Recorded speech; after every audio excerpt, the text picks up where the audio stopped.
It should be a thrilling run off the line in race 2. Lowndes is coming from 24th. His old teammate Greg Murphy from Poland. Look at the Kmart Commodore. Streak from the line. Murphy gets the best run into the turn 1 sweeper. Ambrose holds second. Scaife third. Richards was there. There's jostling going on at the back.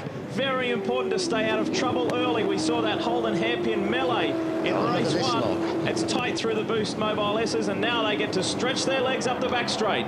Nightmare at the back of the pack when you just get through turns 2, 3, 4 there. They were almost stopped. Some of them were locking up. John Faulkner had a bit of a moment going through turn 1, but just as it was with race 1, Murphy bolting and really getting on with it on cold tyres. Hard under brakes into the Holden hairpin. You can see Marcus Ambrose moving over to cover the line on the inside for Mark Scaife.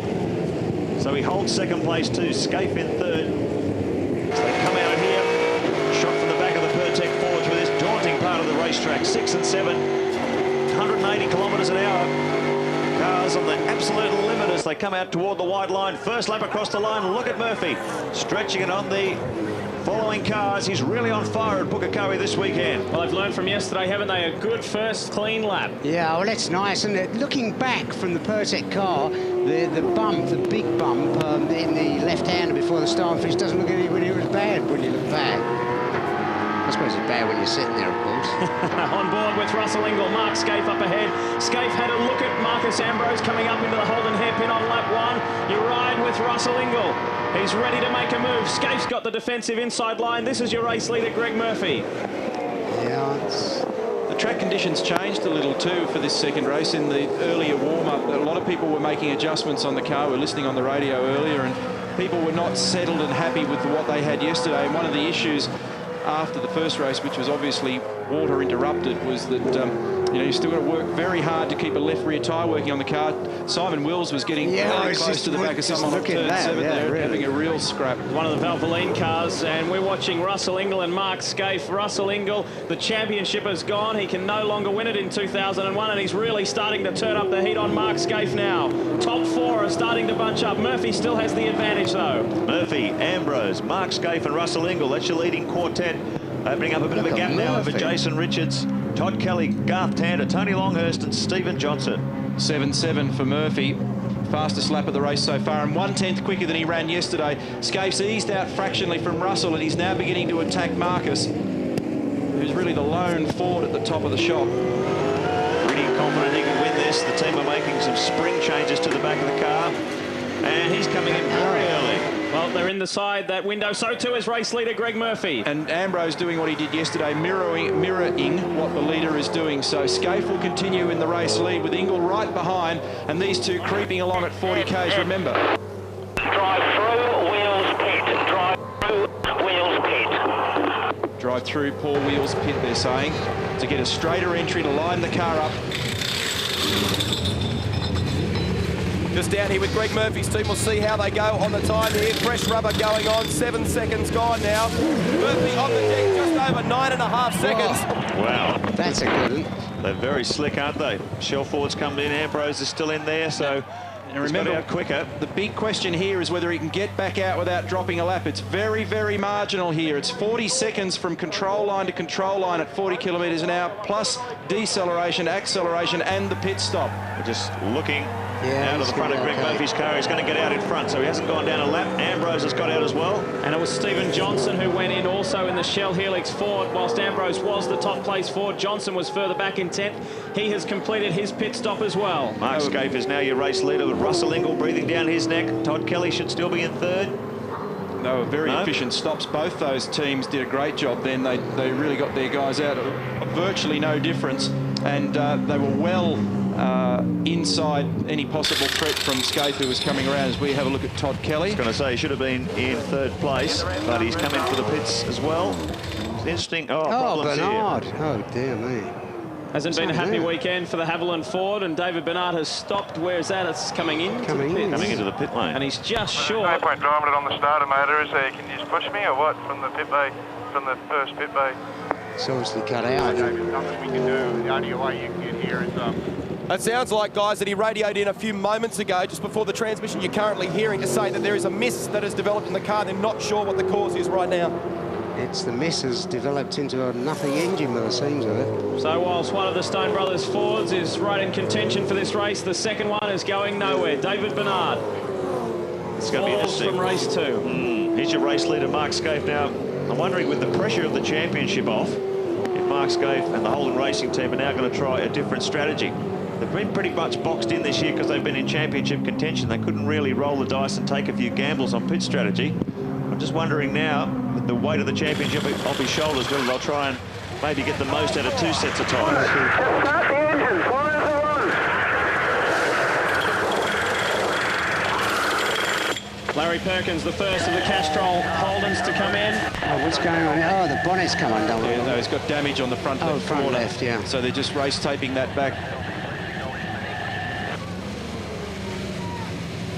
Crew working feverishly with the race tape. They're pretty sure that everything's buttoned in there. Larry gets back into the action. That will have hurt him a lot. Yeah, just looking at the strategy being played in here by Scaife, Neil. I mean, in an ideal world, you try and maximise your tyre sets, try and get, say, 15 laps out of each one. And I just wonder if he's going to try and run the gauntlet of the safety car and try and do that. Well, the useful thing about today is they've now got some data as we look here at Richards and Forbes, and you've got Tander on the outside, Wheel in behind. But that may be a strategy that he employs, and they'll have taken very careful note of yesterday's wear rates, but remember also that it was water interrupted. So. You don't want a safety car or you're going to end up looking pretty shabby. That's helped Jason Richards a bit because Tander was right up behind him and Forbes isn't getting out of the way for Tander. So on board with Radicic. Radicic wears. Looks like a dustbin, doesn't it? 6th place for the Shell Ford. They've been doing a lot of work overnight to try and get these cars working better over the bumps, but they've been very unhappy all weekend. Just by the way, you could hear Larry when he was leaving the pits there before. He obviously clearly unhappy about the fact that the guys took time to tape up whatever the damage was. But obviously, when you're outside the car, you can assess what it may be. Paul Morris has got a problem with the left rear on this thing. It's just having a huge smoke at the final corner. Russell Ingall is in. So was second. Mark Scaife still leads this race. 5 seconds gone in this stop already. Fresh colours going on for Russell Ingall. Let's see how they go. 11 seconds for the Enforcer. This is interesting stuff. We're going to have to watch Mark Scaife's lap times now and see if he's going to get an advantage out of staying out there. 57.7. Limiter off. Lap 3 or up to lap 7. We'll just check his lap times now.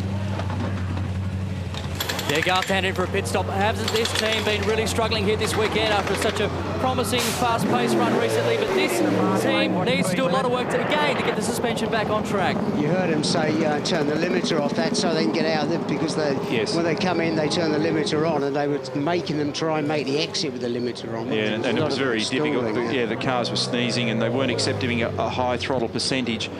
So now you can switch it off as David Bernard wanders back to the Stone Brothers pit. You can switch it off to launch the car, but you've got to activate it at sufficient time because it's very easy to go beyond 40 Ks in these cars. The revised order is Scaife, Richards, Bargwanna, Tratt and Jones. The second Shell Helix Ford is in the pit lane now. Steve Johnson has already made his stop. This is Paul Radicic.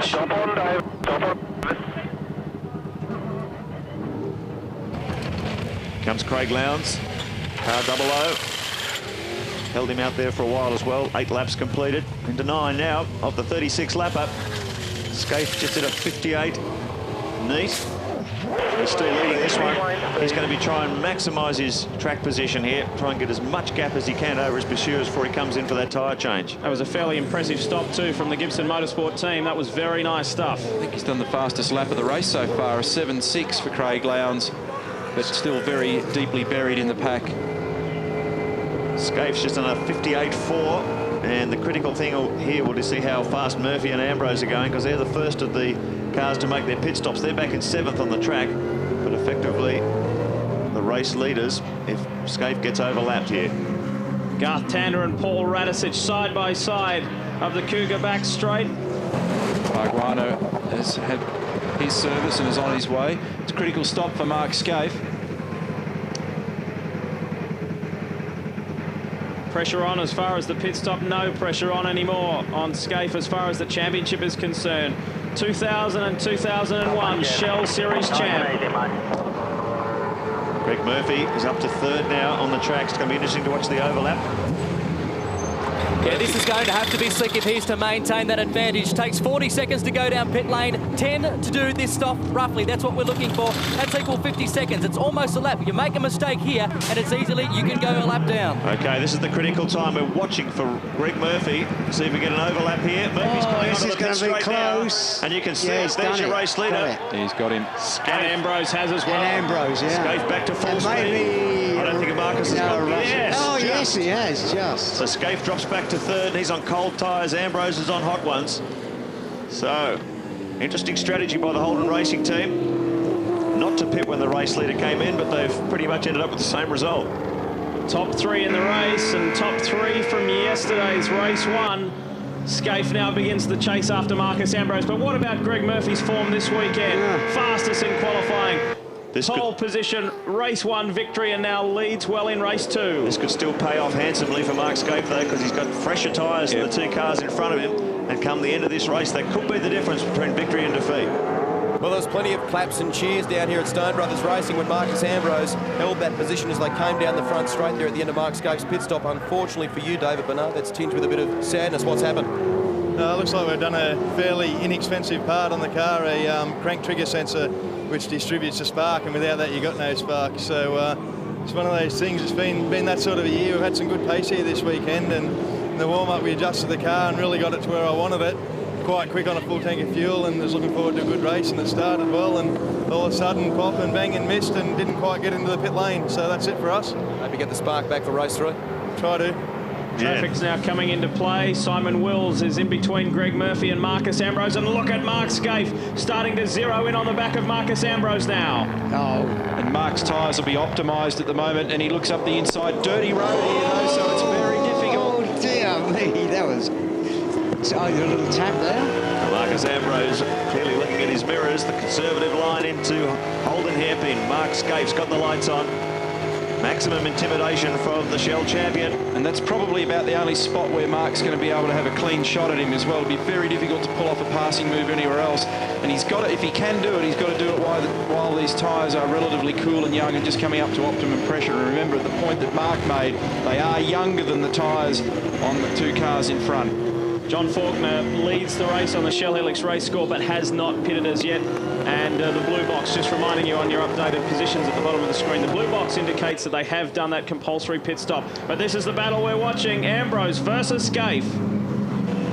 Let's just take a look at how quick and how sparse these pit stops are now being done these days. Initially, a 13 was a good time. Now it seems Greg Murphy can't do anything wrong. A 9.4 second pit stop. Ambrose with a 9.5. Scaife, not so flash, with 11.5. Oh, look at this. Look at that. That was a good move. He's got good drive out of that corner. They're almost side by side. Scaife has to back off a fraction as Ambrose got good track position on the inside. The reason Mark's trying to do that is if he can pull it off by getting round the outside of him, he then has track position for turn 6, but it's a very risky move unless the other guy gives you some degree of cooperation. That's unlikely at the moment. Bit of a case here of the master and the apprentice, but Marcus Ambrose is holding his end up, that's for sure, in the Pertec Ford. Top place Ford in second in the race at the moment, and Scaife really applying the blowtorch. Heard a big squeal there of brakes. Whether someone's gone off or not, doesn't look like it. Look who's lurking around behind Simon Wills, Lee. Russell Ingall starting to come back into the battle as well. He's made his compulsory tyre stop, so he might climb onto the back of the Holden Racing Team Commodore.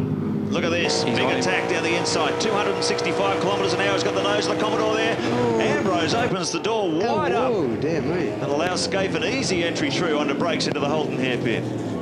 Stop go for Todd Kelly. Looked a bit easy there. Why would he have opened the door that wide?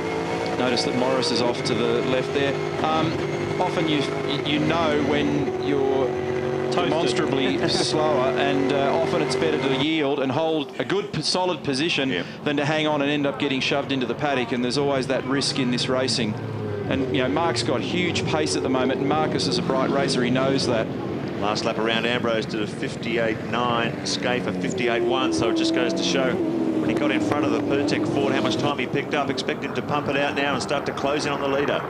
An unscheduled stop here at Pukekohe can absolutely kill you. Have a look at this tyre and that gigantic flat spot. This is off Stephen Richards' FTR Falcon. He came in to change the front right just moments ago and is now back out on track. Another impressive run in race 2 from Tony Longhurst, is currently 6th outright. started the race in the top 10, started 6th and has maintained that position. When you think, Neil, if Scafie's tyres are like 8 laps younger at the end of the race, the last sort of 5 or 6 laps of the race, that's going to make a big difference. Yeah, I think his strategy's actually been the one that is pretty smart. Oh, look at, see, Mark has got a lot of oversteer. Left rear tyre on that car is not too comfortable at the moment. It's very, very hard on the left rear tyre around here.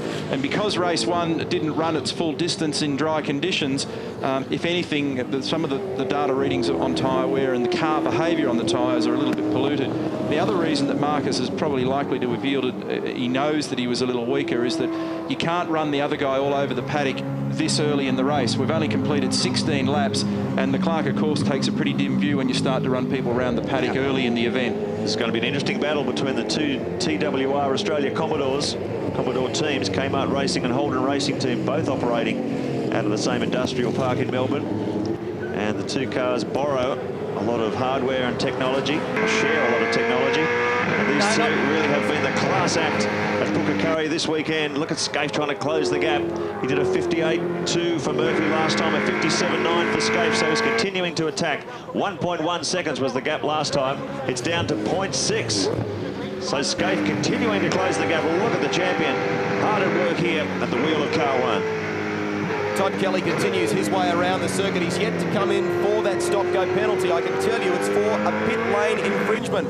Now, from memory, when he was exiting pit lane after his stop, both Mark Larkham and Jason Barguana were filing in. It was awfully close, and people got squeezed for room. I think that's what has developed there. We're at the halfway mark of race 2, round 12 of the Shell Championship Series, and Scaife is just zeroing in on the back of Greg Murphy.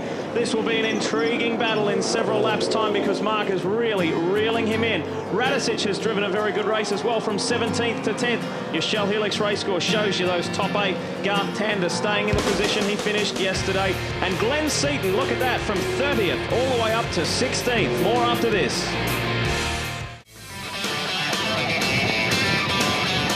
You're watching the Shell Championship Series from Pukekohe. This is Todd Kelly in the 15 Kmart Commodore performing his stop-go penalty for an infringement in pit lane, and that has hurt his chances in race 2. He was well placed nicely inside the top 10.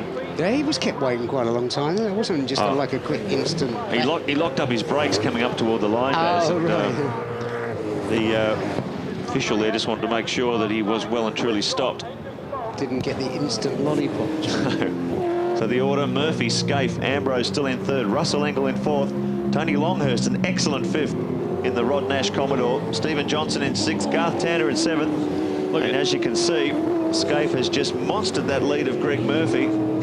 So this strategy has paid off so far. Fresher rubber could be making the difference here. The officials have slapped the wrist of Jason Richards, Team Kiwi driver as well, curb hopping. He's had a stop-go penalty as well. Down toward Holden hairpin, 265 kilometres an hour. Two TWR Australia Commodores locked in battle as they come up towards some traffic. Speaking of locking up, you can see Scaife's right front wheel just locked momentarily there as the car gets weighted over to the left side. So you can see he's absolutely on the limit, using everything he's got to try and close the gap to Greg Murphy. It's been very effective so far. Murphy has his mirrors full as they come onto the straight once again. Well, the other battle to watch too is further back between Ambrose and Engel. Engel is fighting for a podium spot. From half a second down to 0.3 of a second, there's nothing in it. Greg Murphy knows he has a race on his hands now, and Scaife, despite the fact that he's won the championship, still wants to keep winning races. Scaife's done a 58.3, Murphy a 58.5, so the champion's found 2/10 on him there. And the last time through, Murphy was very ragged on the exit at turn 7, coming back onto the front straight. So he's left. And Greg wants radio silence. He's concentrating. He doesn't want any information. He knows the scenario at the moment, so let's just get out of my ears, guys. Still got a long way to go too. 21 of 36 has a long way to go at this maximum pressure driving amongst these leaders. Murphy, Scaife, Ambrose has been left 3 seconds now behind these two battling Commodores. Neil, when you're really at it, like as Murph is, with someone bashing in your ears all the time, it's at the wrong time. It's not well, you do exactly what Greg just said. Yeah. get off. You can hear the New Zealand crowd cheering on Greg Murphy. He is so popular around this place, the hometown boy from Hastings on Hawke's Bay. Well, he's got a fantastic following in Australia as well, the Murph. Yeah, really. Tremendous character. One of the stars of V8 Supercar racing, no doubt about it, as is this man, Russell Ingall, who's back in 4th place, trying to close the gap to Marcos Ambrose. He's about 13 seconds behind the battle for the lead. Someone we haven't spoken about yet in this race is the Data Ford of Rodney Forbes. He's running in 11th outright. That's quite a good performance. Just ahead of Paul Wheel, Jason Bargwanna, Seaton and Jones in the top 15. But this is where the action's at. And what about Tony Longhurst? I mean, that's an amazing drive. Up to 5th in the Rod Nash Racing Commodore. Really on a high after that victory with Scaife at the V8 Supercar 1000 at Mount Panorama. It certainly translated to New Zealand. Excellent stop by the Rod Nash team. Longhurst in 5th. At the start of race 1, there were some real concerns from some teams as to whether they would have enough rubber to go 3 races because of the excessive wheel spin out of these slow corners and coming onto the straight. Now, we've had a look at the tyre rubber now, and because of yesterday, or the race 1 was wet, there is now enough rubber to go on. There's no reason for any of these teams to hold back. It's a sprint right through today's races. 7 Holdens, 3 Fords in the top 10, and it's Holden up front. Murphy versus Scaife. And it's an intriguing battle. Someone who has made an enormous amount of ground in this second race, as well as Craig Lowndes from 24th. We imagine he's around about 10th, and I say we imagine because he's having transponder problems, and it's not showing up on our timing monitor here, but our statistician, Nigel Greenway's checking it out the mirror, out of the window of the commentary box. We suspect he's around that 10th position. So if that's right, Lowndes has made up something like 14 places. Replay here down at Holden Hairpin. Jason Bright tacking under brakes the Shell Ford. And nice clean move too. That was for 6th. Stephen Johnson goes down a peg. I don't think Jason can afford to have his legs slapped anymore. Fantastic battle this. It's been on since that compulsory tyre change. Scaife coming blasting out of the pits, closing the gap to Murphy, but now he's actually hit a bit of a brick wall because Murphy's responded. So they're just trading the lap times, lap after lap. Murphy and Scaife just looking for the slightest error. This is real performance driving here. 2/3 race distance now, and they're starting to settle into their positions. But the pressure will not be relieved on Greg Murphy. Scaife is going to take it all the way to lap 36, that's for sure. And I just wonder, that strategy by Holden Racing team by getting Scaife to come in 8 laps later than Murphy, whether that slightly fresher rubber, Neil, will make the difference toward the end of the race. By now, they'll probably not have an awful lot of difference between them. There's certainly a point in the life of the tyre early on where you've probably got an advantage. It looks to me like Mark has a tiny advantage at the moment, but not the one that he enjoyed when he initially went out. Murph's maybe got enough here at the moment because, you know, the old motor racing cliche, it's all right to catch, but he has to be able to figure out a way to get by, and I don't reckon that in front of 30-odd thousand locals who are screaming his name, Murph's going to just say, no, look after you, I'd love you to have the corner. Yeah, should be an interesting finish. Both lights on as they weave their way through the slower traffic. The Kmart Racing team have got their fingers crossed down here at the moment. I said, has Greg radioed in any problems with that left rear tyre? The word was, not yet, let's hope so. Great performance in race 2 by the Rat, Paul Radisich, one of 7 Kiwis at this weekend's 12th round of the championship. And Radisich has come, here he is, from 17th to 9th. And if anyone knows this Pukekohe circuit, Paul certainly does. He's pushing up hard on the back. That's Garth Tander immediately in front. Tander's had an improved round as well after qualifying high teens. He's broken into the top 10 and maintained that position. Yeah, it looks like Russell's dropped back a bit from Ambrose now. He was, what was he, 0.2 a second slower that lap. Yeah, it's good to see the Shell Fords a bit better. They must have done their homework overnight. Certainly a bit more competitive today than they were yesterday. Radisich finished up 18th, but he's obviously got good speed and good pit strategy to climb his way into the top 10. And it's been a very, very impressive run from Greg Murphy. He's happier than he's been in a long time, Greg Murphy. So happy to be back within the TWR fold, and why wouldn't he? This car, this team working brilliantly. Rob Crawford, Eric Pender, his data acquisition man. There's obviously a very good synergy going on within that team because this Kmart racing operation, very potent, and really the only ones able to consistently match the Holden Racing team in terms of their performance from track to track. Well, quite often you see too with professional athletes, Mark, and whatever, things that happen away from the track or away from the sporting field in their personal life, and Greg's very happy that he and Monique just had their first child, Ronan, several months ago. He's a very, very proud and happy father and is enjoying life as a parent. Well, Neil will tell you as a racer, I mean, there's so much of it in your head. You come to a racetrack you happen to like, you like the place, like the people there, and it just makes a massive difference, doesn't it? It's just hard to explain. Yeah, sometimes it just helps you get in that perfect rhythm. There are days when you ride a motorcycle or race a car, as we go on board with Marcus Ambrose, where it all just seems to fit, and there are other days where you just can't get the bits to all line up. One interesting move is that Jason Bright has moved up to 6th now ahead of Tony Longhurst. They're all chasing this man, Marcus Ambrose 3rd, and Scaife, I think now 0.8 behind last time through, just can't quite dig in any further, and I think we've probably got game, set, match there. Well, he's fighting a lone hand here, Ambrose. He's 4.6 seconds behind Scaife in second, but there's Commodores all around him. Murphy and Scaife leading the race. Russell Ingall, Jason Bright, Tony Longhurst behind him. The next best placed forward is Stephen Johnson in the Shell car. He's back in 7th. You can see there that that's what 3 seconds looks like. He's got a nice buffer over Russell Ingall, and then back to Jason Bright. Simon Wills is a long way down the order after an impressive run. I think Russell Ingall might be in problems here. He's slowing right down because he was not. Yeah, just listen. He's cruising. I wonder if he's got that gearbox Jamming gear again, jamming gear. That problem, that persistent problem. Can you believe that? It happened in the top 10 shootout, and now it struck him again, and you heard it from the man himself. And it happened again a couple of years ago, didn't it? Did it twice in a row. Gearbox jammed. There's the Castrol team. Oh, that's not good for him championship-wise, because Bright's the guy that's chasing him in the championship. Well, Brighty wants a 1-2 for the Holden Racing team, which is something they've never been able to achieve.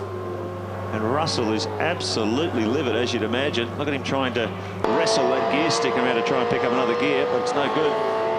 From one man who's experiencing problems to someone who's had no problems. It's been an amazing run at Pukekohe this weekend. Skates right on him again, though. He's turned up the heat. He's taken 0.4 of a second or more in that last lap, and it's not over yet. 4 laps to go. 4 laps to run, still enough. This is probably just showing that experience that Scaife has, Neil. He's probably just hung back for a few laps to let the tyres resuscitate and have one last lunge when the laps are running out. Well, that's another possibility. He may have just decided that it was the wrong time to push.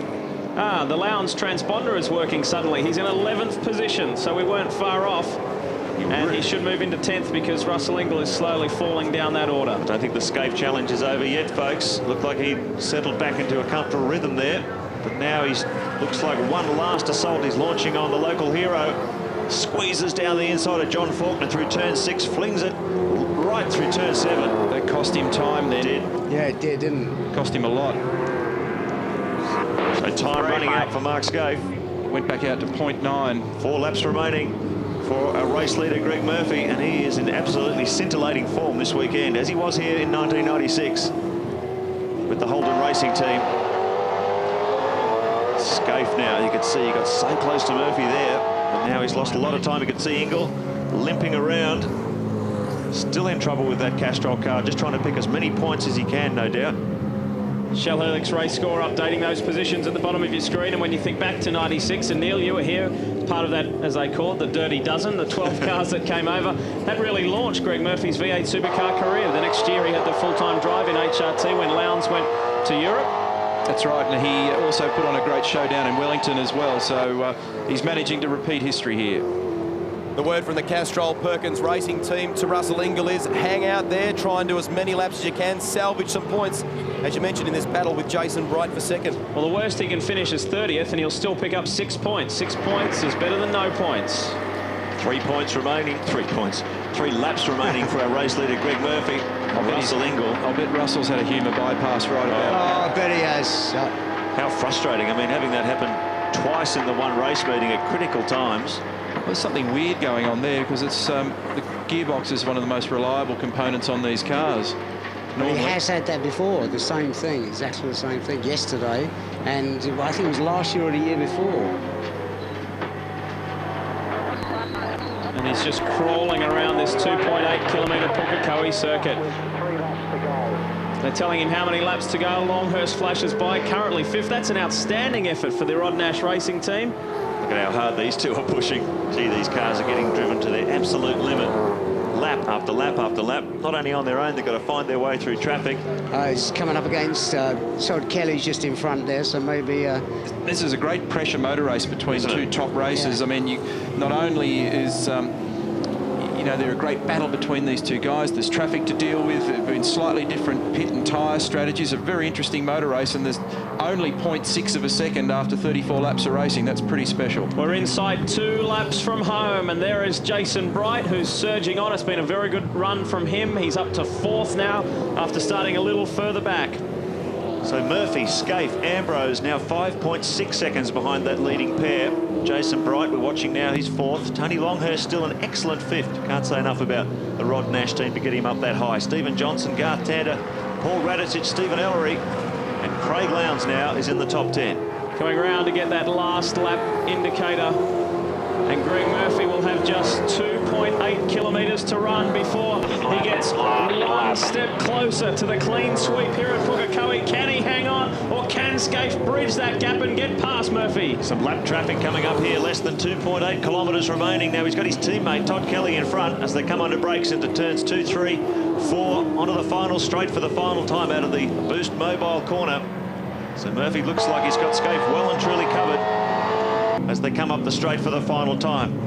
Interesting gamble by the Holden Racing team, and certainly at one stage there 10 laps ago it looked like it was going to pay off, but Murphy has been able to answer the challenge. If they were fighting anybody but themselves, it probably would have worked. Yeah. Exactly. Todd Kelly, 1 Kmart Commodore, the 2nd there, and there's a big difference in where they are on the track in terms of placings. Greg Murphy is bringing it home. The final lap, it's been quickest in qualifying, pole position after the Listen shootout. to the crowd. Race 1 victory, race 2 victory. Greg Murphy has done it again on home soil. The Kiwi brings the crowd to its feet. Stunning stuff from Murphy. Scaife 2nd, and Marcus Ambrose, the top place Ford in 3rd. But the weekend is going to plan. Greg Murphy can do no wrong. This is a fairy tale weekend for the Murph. 29 years of age, Kiwi in front of his home crowd, and they absolutely love it.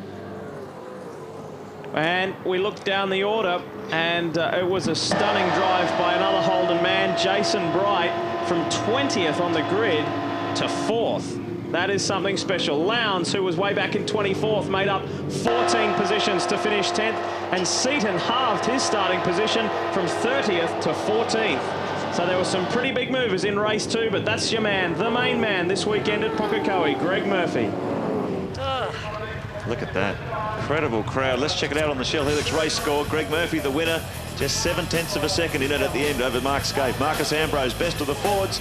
Jason Bright, Tony Longhurst, excellent 5th spot. Steve Johnson, Garth Tander, and Paul Radicic. Ellery was able to remain in the top 10. Lowndes, an outstanding drive, making up 14 places. Paul Wheel just outside the top 10, another good result. Barguana slipped a couple. Forbes, strong run, so too Seaton. Jones and Larkham in the top 16.